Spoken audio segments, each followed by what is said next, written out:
ಸ್ಪೇನ್ನಲ್ಲಿ ವಲಸೆ ಬಿಕ್ಕಟ್ಟು ಹೆಚ್ಚುತ್ತಿರುವ ಹಿನ್ನೆಲೆಯಲ್ಲಿ ಇಟಲಿ ತನ್ನ ಸಮುದ್ರ ಮತ್ತು ವಾಯುಗಡಿಗಳನ್ನು ಮುಚ್ಚಲು ಆದೇಶಿಸಿದೆ. ಇತ್ತೀಚಿನ ಗುಪ್ತಚರ ಮಾಹಿತಿಯನ್ನು ಪರಿಶೀಲಿಸಿದ ಬಳಿಕ ಇಟಲಿಯ ಆಂತರಿಕ ಭದ್ರತಾ ಸಚಿವಾಲಯ ಈ ನಿರ್ಧಾರವನ್ನು ಕೈಗೊಂಡಿದೆ. ರೋಮ್ನ ವಿಮಿನೆಲ್ನಲ್ಲಿ ಸಚಿವ ಮ್ಯಾಟಿಯೋ ಪಿಯಾಂಟೆ ಡೋಸಿ ಅಧ್ಯಕ್ಷತೆಯಲ್ಲಿ ನಡೆದ ವಲಸೆ ಮತ್ತು ಗಡಿ ಭದ್ರತಾ ವಿಶ್ಲೇಷಣಾ ಸಮಿತಿ ಸಭೆಯ ಬಳಿಕ ಈ ಕ್ರಮ ಕೈಗೊಳ್ಳಲಾಗಿದೆ.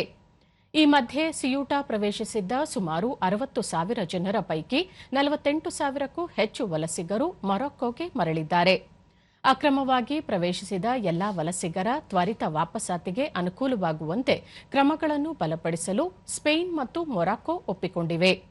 ಪರಿಸ್ಥಿತಿಯನ್ನು ನಿರ್ವಹಿಸಲು ಮತ್ತು ಗಡಿ ನಿಯಂತ್ರಣವನ್ನು ಮರುಸ್ಥಾಪಿಸಲು ಅಗತ್ಯ ಕ್ರಮಗಳನ್ನು ಜಾರಿಗೆ ತರಲು ಎರಡೂ ದೇಶಗಳು ಬದ್ಧವಾಗಿವೆ ಎಂದು ಸ್ಪೇನ್ನ ಸಚಿವ ಫರ್ನಾಂಡೋ ಗ್ರಾಂಡೆ ಮರ್ಲಾಸ್ಕಾ ತಿಳಿಸಿದ್ದಾರೆ.